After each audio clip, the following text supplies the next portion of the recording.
नमस्कार दोस्तों, स्वागत है एक और वीडियो में। दोस्तों, पिछले 3 वीडियो के सीरीज़ में चौथी वीडियो है और इस वीडियो में हम लोग जो भी छठी और चौथी शताब्दी के बीच में धार्मिक आंदोलन हुए और मेनली बुद्ध और जैन दर्शन हुए, ठीक है? इनके बारे में देखेंगे। इस वीडियो में हम लोग मेनली जो एग्ज़ाम में सवाल आए हैं वो प्रैक्टिस करेंगे और सवाल के साथ-साथ ही कॉन्सेप्ट को भी जानेंगे। दोस्तों, ये हिस्ट्री का मतलब में एग्ज़ामिनरों का फ़ेवरेट टॉपिक है। ज़रूर 1 से 2 क्वेश्चन हर एग्ज़ाम में आते हैं। तो चलिए शुरू करते हैं। पहला सवाल है, जैन परंपरा के अनुसार जैन धर्म में कुल कितने तीर्थंकर हुए थे? दोस्तों, इसके सही आंसर है 24। अच्छा, पहले तीर्थंकर कौन थे? उनका नाम था ऋषभनाथ, ठीक है? और लास्ट वाले कौन थे? महावीर स्वामी। अगले सवाल पे आते हैं, त्रिपिटक धर्म ग्रंथ किसका है? तो दोस्तों, ये बौद्धों का है। अच्छा, त्रिपिटक का अर्थ क्या होता है? 3 पिटारा, 3 बास्केट्स, ठीक है? और इसमें कौन कौन से आते हैं? विनय, सूक्त, अभिधाम, ठीक है? ये तीनों हैं। आगे आगे चलते हैं। अच्छा, इसको थोड़ा डिटेल में देख लेते हैं। ये जो ग्रंथ था ये पाली भाषा में लिखा गया था, पहली बात जो आपको याद रखनी है। अच्छा, विनय पिटक क्या था? ये डिसिप्लिन, अनुशासन, ये जो बुद्ध संघ होते थे उसमें अनुशासन के लिए था, ठीक है? इसमें नियम कानून, रूल्स एंड रेगुलेशंस वगैरह क्या क्या पालन करने ये लिखा था विनय में। सुत्त पिटक में क्या था? जो बुद्ध के उपदेश थे वो लिखे गए थे। और सबसे लास्ट में था अभिधम्म पिटक। ये क्या था? जो बौद्ध धर्म की उच्च दर्शन है, जैसे हमारे धर्म की उच्च दर्शन ये वेदांत थे, ठीक है? वैसे बौद्ध धर्म के जो उच्च दर्शन थे वो अभिधम्म पिटक में थे। तो ये तीनों मैंने एक्सप्लेन कर दिया है, आप इसको याद भी रखिएगा। और किस भाषा में? पाली भाषा में। अगले सवाल पे आते हैं, बुद्ध ने निम्नलिखित में से किस स्थान पर महापरिनिर्वाण यानी मृत्यु प्राप्त किया? तो दोस्तों, उनकी मृत्यु कुशीनारा या कुशीनगर में हुई थी और ये मल्ल जो महाजनपद थी उसकी राजधानी थी और 80 वर्ष की आयु में इनकी मृत्यु हुई थी। अगले सवाल पे आते हैं, किस शासक ने बौद्धों के लिए विख्यात विक्रमशिला विश्वविद्यालय की स्थापना की थी? तो दोस्तों, ये पाल वंश के धर्मपाल ने किया था, ठीक है? अगले सवाल पे आते हैं, किसके द्वारा तृतीय बौद्ध संगीति को संरक्षण प्रदान किया गया यानी थर्ड बुद्धिस्ट काउंसिल का संरक्षण किसने किया था? तो दोस्तों, ये अशोक द ग्रेट यानी अशोक महान राज ने किया था, ठीक है? और ये कहाँ पे हुआ था? पाटलिपुत्रा में हुआ था। अगले सवाल पे आते हैं। अच्छा, अगले सवाल पे जाने से पहले जो 4 बुद्धिस्ट काउंसिल हुए थे, उसको एक-एक करके देख लेते हैं। पहला जो बुद्ध काउंसिल था, बुद्ध भगवान के मरने के थोड़े समय बाद 483 बीसी में हुआ था। कहाँ हुआ था? राजगृह, ठीक है? उस समय राजा कौन थे? किंग अजातशत्रु यानी अजातशत्रु उस समय मगध के नरेश थे। और इसका अध्यक्ष कौन था? महाकश्यप था। ये भी याद रखिएगा। और इसमें क्या डिसाइड हुआ था? जो बुद्ध के सुत्त पिटक और विनय पिटक है, उनका संकलन किया गया था, ठीक? दूसरा बुद्धिस्ट काउंसिल कब हुआ था? पहले के 100 साल बाद, ठीक? 483 में है तो ये 383 में है। पहला राजगीर में था, अब दूसरा वैशाली में हुआ। इस समय राजा थे कालाशोक, ठीक है? और अध्यक्ष कौन था? सबकामी, ठीक है? इसमें क्या था? जो बुद्धिस्ट संघ होते थे उनका विभाजन हुआ, ठीक है? और किसके किसके बीच में हुआ? स्था वीरवादन और महासंघिका, इन दोनों के बीच में विभाजन हुआ। आगे आते हैं, तीसरा बुद्धिस्ट काउंसिल, ये कब हुआ था? 250 बीसी, ठीक है? 250 ईसा पूर्व। और ये कहाँ हुआ? ये पाटलिपुत्रा में हुआ था। राजा कौन था? अशोक था। और अध्यक्ष कौन था? मोगलीपित्त तीसु, ठीक है? 30। इसमें क्या हुआ? जो अभिधम्म पिटक, जो तीसरा पिटक था उसका संकलन हुआ था, ठीक है? और ये भी निर्णय लिया गया था कि बुद्ध धर्म का प्रचार भारत के बाहर भी करना है। अगले सवाल पे अरे अगले काउंसिल पे आते हैं। ये पहले से दूसरे शताब्दी में हुआ, ठीक है? और कहाँ हुआ था? कुंडलवन कश्मीर में। और उसके राजा कौन थे? कनिष्क। और क्या कहते हैं, अध्यक्ष कौन था? वासुमित्र, ठीक है? उपाध्यक्ष कौन थे? अश्वघोष। और इसमें जो महायान बुद्धिज्म है, ठीक है, उसका प्रसार हुआ था। तो दोस्तों, ये चारों बुद्धिस्ट काउंसिल कहाँ हुआ था? किस राजा के संरक्षण में हुआ था? और अध्यक्ष कौन था? ये इंपॉर्टेंट है, एग्जाम में आते हैं। अगले सवाल पे आते हैं, बौद्ध ग्रंथ पिटकों की रचना किस भाषा में की गई थी? तो दोस्तों, इसका सही आंसर है पाली, ठीक है? अगले सवाल पे आते हैं, किस शासक के शासनकाल में नेपाल में बौद्ध धर्म का आगमन हुआ था? तो दोस्तों, सही आंसर अशोक। भारत के बाहर बौद्ध धर्म को फैलाने में अशोक का बहुत ही इंपॉर्टेंट रोल रहा है, ठीक है? अगले सवाल पे आते हैं, सांची क्यों विख्यात है? तो दोस्तों, ये सबसे बड़ा बौद्ध स्तूप है इसलिए विख्यात है। और एक चीज और बता दूं, ये यूनेस्को की वर्ल्ड हेरिटेज साइट भी है, ठीक, याद रखिएगा। अगले सवाल पे आते हैं, महावीर का जन्म किस क्षत्रिय गोत्र में हुआ था? तो दोस्तों, उनका गोत्र जांत्रिक था और वो क्षत्रिय कुल के थे। उनकी माता कौन थी? लिच्छवी की राजकुमारी थी, ठीक है? अगले सवाल पे आते हैं, who was mother of Mahavira यानी इनकी माता कौन थी? तो दोस्तों, लिच्छवी की राजकुमारी त्रिशला, ठीक है? अगले सवाल पे आते हैं, गौतम बुद्ध द्वारा अपने धर्म में दीक्षित किए जाने वाला अंतिम व्यक्ति कौन था? तो दोस्तों, अंतिम व्यक्ति सुभद्र था, ठीक है? उसके कुछ साल बाद ही इनकी मृत्यु हो गई थी। अगले सवाल पे आते हैं, इन चारों में प्राचीनतम विश्वविद्यालय कौन है? तो दोस्तों, नालंदा ही सबसे प्राचीन है इन सब में। अगले सवाल पे आते हैं, किस भाषा का ज्यादा प्रयोग बौद्धवाद के प्रचार के लिए किया गया है? तो दोस्तों, पाली, सही आंसर है पाली, ठीक है? संस्कृत उस समय एलिट लोग यानी विद्वानों की भाषा थी और आम लोगों की जनमानस की भाषा पाली थी। अगले सवाल पे आते हैं, महावीर की मृत्यु कहाँ हुई थी? तो दोस्तों, इसका सही आंसर है पावापुरी, ठीक है? और ये 72 वर्ष की उम्र में इनकी मृत्यु हुई थी।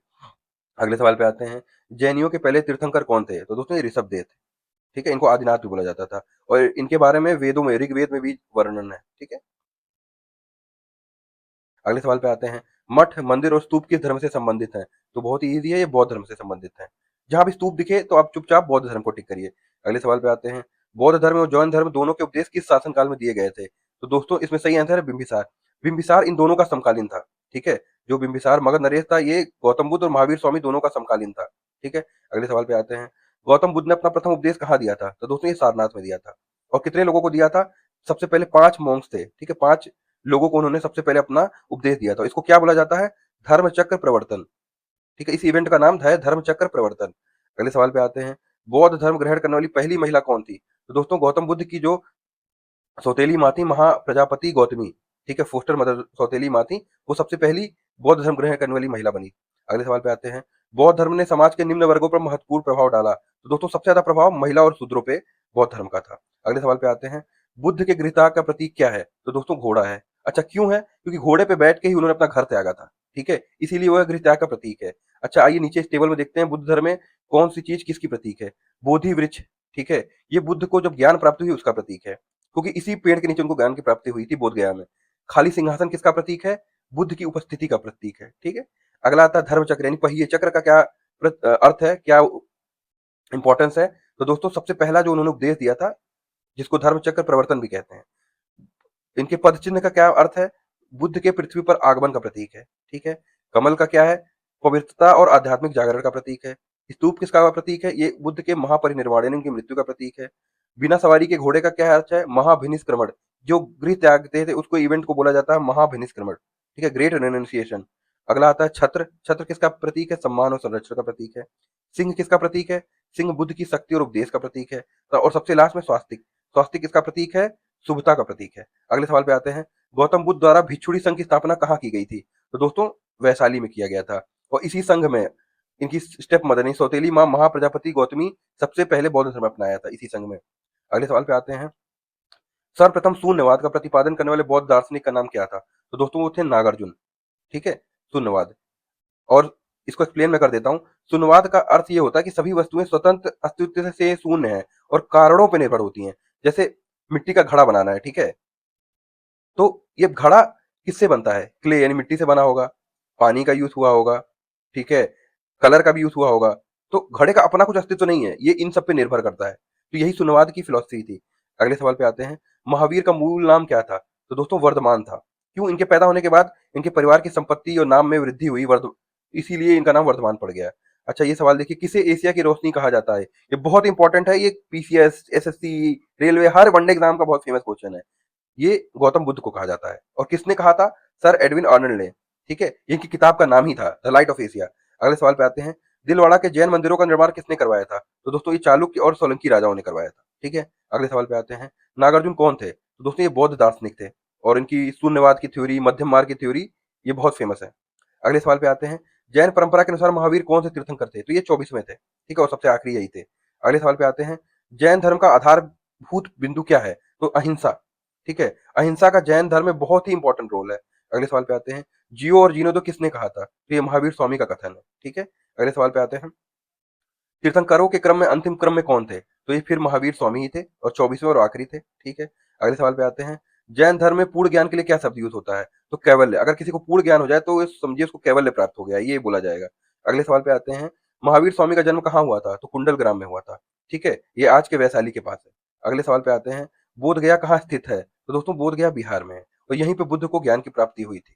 अगले सवाल पे आते हैं, जातक किसका ग्रंथ है? तो दोस्तों जातक बौद्धों का ग्रंथ है। ठीक है, इसमें बुद्ध की पुनर्जन्म पूर्व जन्म की कहानियां हैं। ठीक है, अगले सवाल पे आते हैं, सिद्धार्थ यानी बुद्ध को ज्ञान प्राप्ति कहाँ हुई थी? हमने ऊपर देखा है गया, बोध गया। और किस नदी किनारे हुई थी? निरंजना। ये भी याद रखिएगा, नदी भी पूछ सकता है। अगले सवाल पे आते हैं, सारनाथ में बुद्ध का प्रथम प्रवचन क्या कहलाता है? तो दोस्तों इसको धर्म चक्र प्रवर्तन बोला जाता है। ठीक है, अगले सवाल पे, अच्छा बुद्ध धर्म में 4 नोबल ट्रूथ होते हैं। ठीक है, यानी आर्य सत्य। पहला क्या था? दुख। ठीक है, कि जीवन दुखमय है, जन्म, बुढ़ापा, बीमारी, मृत्यु, ये सब ना इच्छाएं अगर नहीं पूरी होती हैं तो हम दुखी होते हैं, दुख होता है। समुदय क्या है? कि हर दुख का एक कारण है। वो कारण क्या होता है? लालसा, इच्छा। ठीक है, डिजायर्स। तीसरा क्या है? निरोध, कि दुख का अंत हो सकता है। कैसे? अगर हम अपनी इच्छा, डिजायर्स का त्याग कर दें तो निरोध होगा। और अच्छा इसको त्यागेंगे कैसे? मार्ग। ठीक है, उसके लिए उन्होंने अष्टांगिक मार्ग यानी 8 फोल्ड पाथ बताए हैं। कैसा? राइट व्यू, सम्यक दृष्टि होनी चाहिए। ठीक, सम्यक संकल्प होना चाहिए, सम्यक वचन यानी आपकी वाणी सही होनी चाहिए, झूठ, निंदा, कठोर शब्द ना हो। सम्यक कर्म, सही कर्म यानी नैतिक और धर्मपूर्ण कार्य करने चाहिए। सही जीविका, मतलब ऐसी जीविका अपनाइए जिससे किसी का हानि ना हो। सही प्रयास यानी बुरे विचारों को त्याग कर अच्छे विचारों को बढ़ाइए। सही जागरूकता यानी शरीर, मन और विचारों पर नियंत्रण रखिए। सबसे लास्ट में है सही ध्यान, ठीक है? यानी गहरी ध्यान अवस्था द्वारा मन को स्थिर करना। तो ये 8 अष्टांगिक मार्ग हैं जिससे कि दुःख से मुक्ति हो सकती है। अगले सवाल पे आते हैं, कनिष्क के शासनकाल में चतुर्थ बौद्ध संगीति किस नगर में हुआ था? तो दोस्तों ये कुंडलवन कश्मीर में हुआ था। अगले और इस समय अध्यक्ष थे वासुमित्र। अगला सवाल आता है, तीसरा कहाँ पे हुआ था? पाटलिपुत्र में हुआ था और अशोक के काल में हुआ था। ठीक है, अगले सवाल पे आते हैं। फिर वही सवाल पूछ रहा है, अशोक के शासन काल में बौद्ध संगीति कहाँ हुई थी? तो दोस्तों ये पाटलिपुत्र में हुई थी। अगले सवाल पे आते हैं, निम्नलिखित में से कौन सी बात बौद्ध धर्म तथा जैन धर्म में समान नहीं है, अलग अलग है? तो दोस्तों ये है आत्मदमन। ठीक है, जैन धर्म कठोरता पे ज्यादा निर्भर करता है, कठोर तप और आत्मदमन पर बल देता है। और बौद्ध धर्म में क्या है कि मध्यम मार्ग। ठीक है, ना आप ज्यादा कठोर बनिए ना ज्यादा नॉर्मल बनिए कि मतलब सॉफ्ट बनिए। ठीक है, बीच की स्थिति हर चीज में बौद्ध धर्म बोलता है। अगले सवाल पे आते हैं, किस नगर में प्रथम, तो ये ऊपर सब सवाल हम देख चुके हैं। अच्छा ये मिलान आपको करना है। तो बुद्ध का जन्म हुआ था लुम्बिनी में, ज्ञान प्राप्ति बोध गया में, प्रथम प्रवचन सारनाथ में और मृत्यु कुशीनगर में। तो इसी ऑर्डर में ये है। अगला सवाल आता है, निम्नलिखित में से कौन सबसे पूर्वकालिक जैन ग्रंथ कहलाते हैं? तो जो 14 पूर्व हैं, ठीक है, जिसकी रचना महावीर ने की है, ये मूल उपदेशों का संग्रह है। अगले सवाल पे आते हैं, आजीवक संप्रदाय के संस्थापक कौन थे? तो ये मक्खाली गोसाल थे। ठीक है, ये आजीवक संप्रदाय के थे और ये लोग नियतिवाद, फेट में ज्यादा बिलीव करते थे। फेट मतलब कि हर चीज भाग्य पे ये लोग ज्यादा बिलीव करते थे। अगले सवाल पे आते हैं, भगवान महावीर का प्रथम शिष्य कौन था? तो उनका ही दामाद जमाली। ठीक है, अगले सवाल पे आते हैं, त्रिरत्न किस धर्म की महिमा है? तो दोस्तों ये जैन धर्म की है। ठीक है, और त्रिरत्न क्या होते हैं? राइट फेथ यानी सम्यक दर्शन। ठीक है, अगला क्या है? राइट नॉलेज मतलब सही ज्ञान, सम्यक ज्ञान। ठीक है, वास्तविक ज्ञान प्राप्त करना और सत्य को सही रूप समझना। और तीसरा है सम्यक चरित्र यानी राइट कॉन्डक्ट। ठीक है, यानी सही आचरण करना, पाप से बचना, जैन नियमों के पालन करना। ये जैन धर्म के त्रिरत्न है। अगले सवाल पे आते हैं, पहला कथन कह रहा है कि कुशीनगर मल गणराज्य की राजधानी थी। ये बात सही है, बिल्कुल सही है। महात्मा बुद्ध महापरिनिर्वाण यानी महात्मा बुद्ध की मृत्यु कुशीनगर में हुई, ये भी सही है। पर इन दोनों में क्या कोई रिलेशन है? क्या कथन जो क्या है रीजन की वजह से कथन हो रहा है? नहीं। अगर वो वहां पे मृत्यु नहीं होती तो भी वहां की राजधानी थी, यानी दोनों बात सही है, पर ये इससे कोई संबंध नहीं है। ठीक है, बी हो जाएगा। अगले सवाल पे आते हैं, निम्नांकित कथनों का विचार करें और चैत्य विहार में अंतर क्या है ये चुने। तो दोस्तों विहार क्या था? विहार चैत्य पूजा स्थल थे। ठीक है, और विहार हॉस्टल की तरह थे। ठीक, जैसे हॉस्टल होता है, बच्चे रहते हैं, वो विहार है। और बच्चे जब कहीं मान लीजिए स्कूल स्टार्ट होता है तो असेंबली में पूजा करने या प्रार्थना के लिए सारे इकट्ठा होते हैं, वो चैत्य होते थे। अगले सवाल पे आते हैं, निम्नलिखित में से कौन सा स्थान पार्श्वनाथ से संबंध होने का जैन सिद्ध क्षेत्र माना जाता है? तो दोस्तों झारखंड का समेत शिखर है। ठीक है, अगले सवाल पे आते हैं, बुद्ध की मृत्यु के बाद प्रथम काउंसिल की अध्यक्षता किसने की थी? तो ये महाकश्यप ने की थी। ठीक है, उस समय राजा किसने संरक्षण दिया था? वो अजात शत्रु ने दिया था। ठीक है, हुआ कहाँ था? ऊपर मैंने बताया है, राजगीर में हुआ था। अगले सवाल पे आते हैं, निम्नलिखित में से किससे बुद्ध के जीवन काल में ही संघ प्रमुख होना चाहता था? तो दोस्तों ये देवदत्त था। ये उनका चचेरा भाई था जो खुद ही संघ का अध्यक्ष बनना चाहता था। अगले सवाल पे आते हैं, हीलियोडोरस का बेस नगर अभिलेख संदर्भित है? तो दोस्तों ये वासुदेव के लिए है, यानी विष्णु की भक्ति के लिए है। ये विदिशा मध्य प्रदेश में एक गरुड़ स्तंभ है, जहां पे ये दर्शाता है कि हीलियोडोरस एक विष्णु भक्त था। ठीक है, और हीलियोडोरस कौन था? ये ग्रीक एम्बेसडर था। ठीक है, यूनानी अम्बेसडर राजदूत था। अगले सवाल पे आते हैं, बौद्ध धर्म के विषय में कौन सा कथन सही है? ठीक है, उसने वर्ण और जाति को अस्वीकार नहीं किया। दूसरा ऑप्शन है, उन्होंने ब्राह्मण वर्ग की सर्वोच्च सामाजिक कोटि को चुनौती दी। और सबसे लास्ट में है, उन्होंने कुछ शिल्पों को हीन निम्न माना। ठीक है, तो ऑप्शन क्या हो जाएगा? तीनों सही हो जाएगा। क्यों? क्योंकि बौद्ध धर्म ने समानता की बात की लेकिन तत्कालीन सामाजिक ढांचे के कुछ शिल्पों को निम्न में ही रखा। ठीक, अगले सवाल में आते हैं, वासुदेव कृष्ण की पूजा सर्वप्रथम किसने की थी? तो दोस्तों सातवतों ने की थी। और सातवत कौन थे? ये यदुवंशी होते थे जिन्होंने कृष्ण के सबसे पहले उपासक बनना स्टार्ट किया। अगले सवाल पे आते हैं, ये चारों जो जगह है यहाँ पे बुद्धिस्ट संगीतियां हुई, इनको ऑर्डर में लगाना है। तो दोस्तों सबसे पहले राजगीर में हुआ था। ठीक है, फिर वैशाली में हुआ, पाटलिपुत्रा और फिर कुंडलवन में। ठीक, अगले सवाल पे आते हैं, गौतम बुद्ध ने अपनी मृत्यु के उपरांत बौद्ध संघ के नेतृत्व के लिए किसे नामित किया? इन्होंने किसी को नामित नहीं किया। इन्होंने बोला कि जो धम्म और विनय है, जो मेरे उपदेश है, उसी से ही सबका मार्गदर्शन होगा। अगले सवाल पे आते हैं, सैदवाद सिद्धांत किसका है? तो दोस्तों ये जैन धर्म का है। कंफ्यूज मत होइएगा, शून्यवाद है बौद्ध धर्म का और सैदवाद है जैन धर्म का। ठीक है, इसको अनेकांतवाद भी कहते हैं। मतलब कि किसी भी चीज को मानने के या देखने के बहुत सारे पर्सपेक्टिव हो सकते हैं। जैसे ग्लास है, ठीक है, ग्लास में थोड़ा पानी है। अब किसी से पूछेंगे, बोलेगा ग्लास में आधा पानी है आधा खाली है। कोई बोलेगा नहीं, आधा आधा हवा है आधा पानी है। ठीक है, तो किसी भी चीज को देखने के बहुत सारे नजरिए हो सकते हैं। यही होती है सैदवाद की सिद्धांत। अगले सवाल पे आते हैं, गौतम बुद्ध का जन्म कब हुआ था? तो 563 ईसा पूर्व में। कहाँ हुआ? लुम्बिनी में हुआ। अगले सवाल पे आते हैं, बौद्ध शिक्षा का केंद्र क्या था? विक्रमशिला था। इसका निर्माण किसने कराया था? पाल राजा धर्मपाल ने करवाया था। अगले सवाल पे आते हैं, भारत में सबसे बड़ा बौद्ध स्तूप कहाँ है? तो ये सांची में है। ठीक है, सांची कहाँ है? ये मध्य प्रदेश में है। अगले सवाल पे आते हैं, किस ग्रंथ से में सर्वप्रथम देवकी के पुत्र कृष्ण का वर्णन किया गया है? तो ये छांदोग्य उपनिषद में सबसे पहले देवकी पुत्र कृष्ण जी का उल्लेख हुआ है। अगले सवाल पे आते हैं, जैन समुदाय में प्रथम विभाजन के श्वेतांबर संप्रदाय के संस्थापक थे? तो दोस्तों ये स्थूलभद्र थे। और भद्रभावी क्या थे? दूसरे वाले ये दिगंबर थे। अच्छा, इसकी कहानी बता देता हूँ। क्या हुआ कि उस समय मगध में बहुत बड़ा अकाल पड़ा, तो कुछ लोग मगध छोड़ के कर्नाटक, मतलब साउथ इंडिया में कर्नाटका में एक जगह है श्रवण बेलागोला या बेलागोल बोल सकते हैं, ठीक है? वहां पे गए, और जब अकाल समाप्त हो गया तो कुछ साल बाद वापस आए। तो वापस आए, देखा कि जो लोग रुक गए थे उन्होंने सफेद वस्त्र धारण किए थे, और उनका लीडर था स्थूलभद्र, ठीक है? तो इनको माना गया श्वेतांबर। और ये लोग अब नग्न थे, ये लोग कपड़ा नहीं पहनते थे, इनको दिगंबर बोला गया। और इनके हेड थे या इनके अध्यक्ष थे भद्रबाहु, ठीक है? अगले सवाल पे आते हैं, भारत में सबसे प्राचीन विहार कहाँ का है? तो दोस्तों ये नालंदा यूनिवर्सिटी में नालंदा का है। अगले सवाल पे आते हैं, प्रथम जैन महासभा का आयोजन कहाँ हुआ? तो दोस्तों ये पाटलिपुत्र में हुआ था, ठीक है? और किसके शासनकाल में?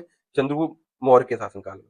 अगले सवाल पे, अच्छा जैन का भी देख लीजिए, महासभा सा काउंसिल सबसे पहले 320 में पाटलिपुत्रा में चंद्रगुप्त मौर्य के टाइम हुआ था। और अध्यक्ष कौन था? स्थूलभद्र। और स्थूलभद्र मैंने बताया ही श्वेतांबर था, ठीक है? इसमें क्या हुआ, जो जैन उपदेश है, अगम है, उनको प्रिजर्व किया गया। अगला हुआ काफी टाइम बाद 512 एडी में, ठीक है? और ये वलाभी गुजरात में हुआ था। किसके राजा के संरक्षण में? ध्रुव सेन। और अध्यक्ष कौन था? देवर्धि गढ़ी क्षमा श्रमण, ठीक है? नाम बहुत टिपिकल है, ये इतना इंपॉर्टेंट भी नहीं है। अगले सवाल पे आते हैं, द्वितीय जैन महासभा का आयोजन कहाँ? तो वल्लभी गुजरात। अगला सवाल देखिए, जैन साहित्य का संकलन किस भाषा व लिपि में है? तो दोस्तों भाषा इनकी क्या कहते हैं? प्राकृत थी, और लिपि थी अर्धमगधी, ठीक है?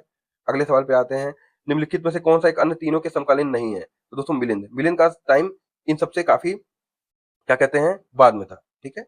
अगले सवाल पे आते हैं, निम्नलिखित कथनों पर विचार करिए। महादेव महावीर मदर व डॉटर ऑफ चेतक, वर्तमान महावीर की माता लिच्छवी नरेश की चेतक की पुत्री थी। गौतम बुद्ध की माता कोली राजवंश की राजकुमारी थी। 23वें तीर्थंकर पार्श्वनाथ बनारस के थे। तो दोस्तों इसमें क्या बताना है? अच्छा कौन सा सही है? तो दोस्तों दूसरा और तीसरा सही है, क्योंकि इनकी माता उनकी पुत्री नहीं थी, ठीक है? उनकी बहन थी।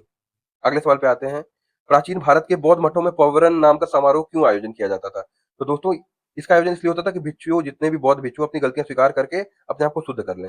अगले सवाल पे आइए, कश्मीर में कनिष्क के शासनकाल में जो बौद्ध महासभा आयोजित हुई थी उसकी अध्यक्षता किसने की थी? तो ये वासुमित्र ने किया था। अगले सवाल पे आते हैं, जैन धर्म के अहिंसा पर बल ने कृषकों को जैन धर्म अपनाने से रोका।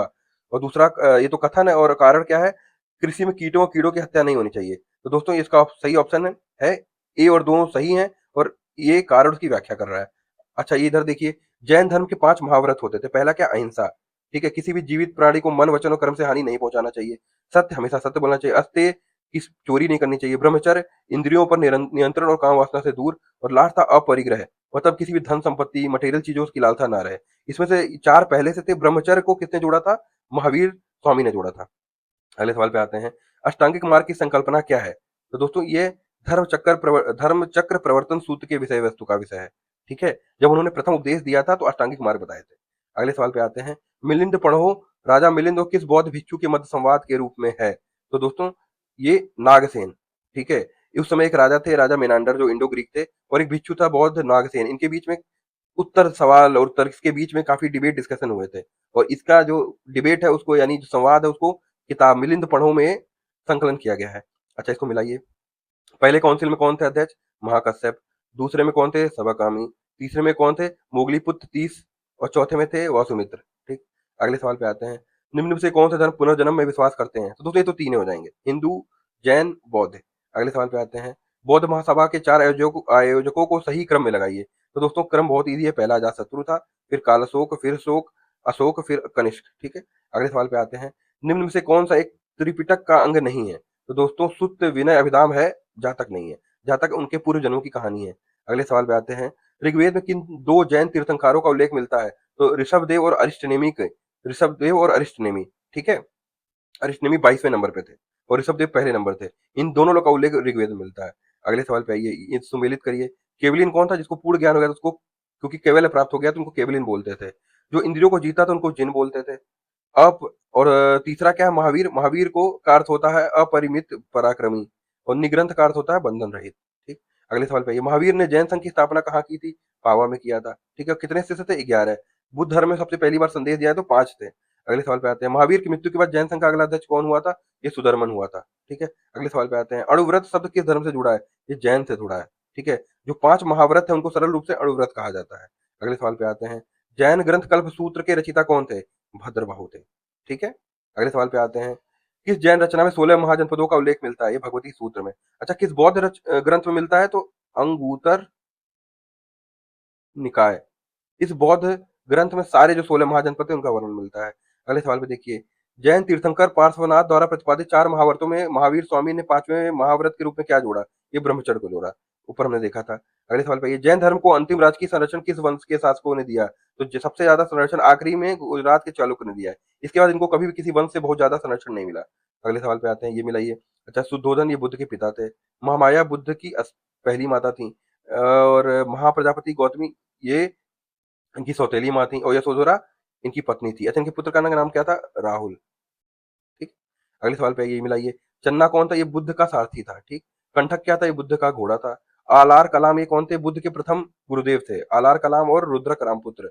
और निरंजना क्या थी? ये नदी थी जिसके किनारे इनको ज्ञान की प्राप्ति हुई थी। अगला देखिए, अच्छा कौन सा सही नहीं है? आनंद उपाली बुद्ध के शिष्य। ठीक, सही है। आम्रपाली बुद्ध की शिष्या, ये भी सही है। सुजाता कौन थी? कठिन तपश्चर्या के उपरांत बुद्ध को भोजन कराने वाली, बिल्कुल सही। चुंद कौन था? जो पावा का सुनार जिसके द्वारा अर्पित भोजन के कारण बुद्ध की मृत्यु हुई। और राहुल बुद्ध का चचेरा भाई, नहीं, ये पुत्र। अगले सवाल पे आते हैं, महात्मा बुद्ध किस क्षत्रिय कुल के थे? ये शाक्य थे, इसलिए इनको शाक्य मुनि भी कहा जाता था। ठीक है, शाक्य मुनि कौन होगा? महात्मा गौतम बुद्ध। अगले सवाल पे आते हैं, अच्छा कौन सा सही मैच नहीं है? गौतम बुद्ध का गोत्र नाम, बिल्कुल सही। सिद्धार्थ बुद्ध के बचपन का नाम, सही। बुद्ध संबोधि प्राप्ति के बाद पड़ा नाम, सही। कोई नहीं, तो मतलब तीनों सही है। अगले सवाल पे ये भी मिलाइए, महाभिनिष्क्रमण इसको क्या बोलते थे? गृहत्याग की घटना। संबोधि क्या थे? ज्ञान प्राप्ति, इनलाइटमेंट होना। धर्म चक्र प्रवर्तन, ये सारनाथ में जब प्रथम उपदेश मिला तब। और लास्ट में है महापरिनिर्वाण, ये उनकी मृत्यु की घटना है। अगले सवाल पे आते हैं, बुद्ध में वैराग्य भावना किन 4 दृष्टियों के कारण हुई थी सीक्वेंस में? तो सबसे पहले बूढ़ा आदमी, फिर बीमार आदमी, फिर एक लाश, और लास्ट में सन्यासी। यही सीक्वेंस था। ठीक है, इस डायरेक्शन में। अगले सवाल पे आते हैं, बुद्ध ने सर्वाधिक उपदेश कहाँ दिए हैं? तो ये श्रावस्ती में दिए हैं। और श्रावस्ती उस समय कौशल महाजनपद की राजधानी हुआ करती थी। अगले सवाल पे आते हैं, बुद्ध चरित्र जिसे बौद्धों का रामायण कहा जाता है उसके रचनाकार कौन थे? ये अश्वघोष थे। और बुद्ध चरित्र संस्कृत में लिखी गई है, ध्यान दीजिएगा, क्योंकि बाकी बुद्ध टेक्स्ट पाली में लिखे गए हैं, तो ये कंफ्यूज एग्जामिनर यहाँ कर सकता है। अगले सवाल पे आते हैं, बौद्ध धर्म में भावी बोधिसत्व या भविष्य के बोधिसत्व किसे माना गया है? तो ये मैत्रेय को। ठीक है। अगले सवाल पे आते हैं, किसके समय में बौद्ध धर्म स्पष्टतः 2 स्वतंत्र संप्रदाय हीनयान या महायान में विभाजित हुआ? ये कनिष्क के टाइम में हुआ था, जब चौथा काउंसिल बैठाया गया था, चौथा बुद्धिस्ट काउंसिल, तब ये डिवाइड हुआ। अगले सवाल पे आते हैं, अच्छा इसको मैच करना है। तो वज्रपाणी बुद्ध का कौन सा रूप है? ये जब उनका इंद्र देवता के तुल्य है। पद्मपाणी कौन है? अवलोकितेश्वर। ठीक। मंजूश्री किसे को कहते हैं? बुद्धि को प्रखर करने वाला है। ठीक है, इंटेलिजेंस को शार्प करने वाला। और सबसे लास्ट अमिताभ, इनको स्वर्ग का देवता भी कहा जाता है, बहुत इंपॉर्टेंट है। अगले सवाल पे आते हैं, भारत से दक्षिण की ओर के देशों में बौद्ध धर्म का कौन सा संप्रदाय प्रचलित हुआ? तो हीनयान। तो भारत से साउथ की तरफ हीनयान फैला और नॉर्थ की तरफ महायान फैला। ठीक है। अगले सवाल पे आते हैं, बौद्ध धर्म का मूल आधार क्या होता है? ये 4 नोबल ट्रुथ, यानी दुख, दुख समुदाय, दुख निरोध और दुख निरोध गामिनी प्रतिपदा। ठीक है, यही बौद्ध धर्म के 4 मूल आधार हैं। अगले सवाल पे आते हैं, बौद्ध धर्म के त्रिरत्न में कौन सा शामिल नहीं है?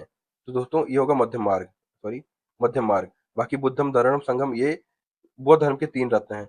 अगले सवाल पे आते हैं, बौद्ध धर्म को भारत में अंतिम राजकीय संरक्षण किस वंश के द्वारा दिया गया? तो ये बंगाल के पाल राजा थे, जिन्होंने आखिरी थे जिन्होंने बौद्ध धर्म को संरक्षण दिया। अगले सवाल पे आते हैं, सूची मिलान करना है।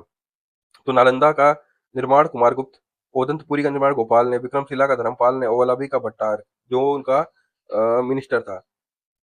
हाँ, अगले सवाल पे आते हैं, अनेकांतवाद निम्नलिखित में से किसका केंद्रीय सिद्धांत है? तो दोस्तों ये जैन मत का है, जो स्यादवाद है। अगले सवाल पे आते हैं, महान धार्मिक घटना महामस्तक अभिषेक निम्नलिखित में से किसे संबोधित है? तो दोस्तों ये बाहुबली। ठीक है, श्रवण बेल गोला में भगवान बाहुबली गोमतेश्वर की विशाल प्रतिमा का अभिषेक होता है। अगले सवाल पे आते हैं, जैनियों का विश्वास है कि जैन मत 24 तीर्थंकरों की शिक्षाओं का परिणाम है। इस कथन के आलोक में निम्नलिखित में से कौन सा एक बार वर्तमान महावीर के विषय में सही है? ठीक है, तो सही क्या था कि वे अंतिम 24वें तीर्थंकर थे, जिसे इस नए धर्म की संस्थापक नहीं माना गया, बल्कि वर्तमान धार्मिक संप्रदाय को सुधारक माना गया। ठीक है। अगले सवाल पे आते हैं, वह आध्यात्मिक बौद्ध साहित्य जो बुद्ध के विभिन्न जन्मों की कथाओं के विषय में है, तो ऊपर देखा है जातक। अगले सवाल पे आते हैं, जैन दर्शन के अनुसार सृष्टि की रचना और पालन पोषण कैसे हुई है? सार्वभौमिक विधान से हुआ है। ठीक है। अगले सवाल पे आते हैं, निम्नलिखित में से कौन सा बौद्ध पवित्र स्थल निरंजना नदी किनारे है? तो ये बोध गया है। अगले सवाल पे आते हैं, गौतम बुद्ध का गुरु कौन था? तो ये आलार कलाम। ठीक है, इसी से गौतम बुद्ध ने मेडिटेशन और सांख्य फिलोसफी वगैरह सीखी। अगले सवाल पे आते हैं, प्राचीन भारतीय इतिहास के संदर्भ में निम्नलिखित में से कौन सा बौद्ध धर्म और जैन दोनों में समान रूप से विद्यमान है? तो दोस्तों ये है indifference to the authorities of Veda, Veda प्रमाण के प्रति अनास्था। ये दोनों धर्मों का सेंट्रल आइडिया था। अगले सवाल पे आते हैं। भगवान बुद्ध की प्रतिमा कभी कभी एक हस्त मुद्र युक्त दिखाई दी गई, जिसे भूमि स्पर्श मुद्रा कहते हैं, किसका प्रतीक है? तो ये जो जेस्चर है ये विक्ट्री ओवर मार and stayed fastness of the Buddha, ठीक है, उनके लिए ये है। अगले सवाल पे आते हैं। राजगिरी, वैशाली और पाटलिपुत्र में से निम्नलिखित में से कौन सी एक समानता है? समानता है कि तीनों जगह बौद्ध महासभा हुए। अगला आता है, where did Buddha spend the last rainy season of his life? सबसे आखिरी में ये वैशाली में उन्होंने टाइम बिताया। अगले सवाल पे आते हैं। अशोका राम विहार निम्नलिखित में से किस स्थान पर स्थित है? ये पाटलिपुत्रा में है। तो दोस्तों 130 क्वेश्चंस की ये सीरीज, जिसमें बुद्धिज्म जैनिज्म हमने कॉम्प्रिहेंसिवली कवर किया है, ये यहाँ पे समाप्त होती है। अगले वीडियो में मिलते हैं इसके नेक्स्ट टॉपिक के साथ। बहुत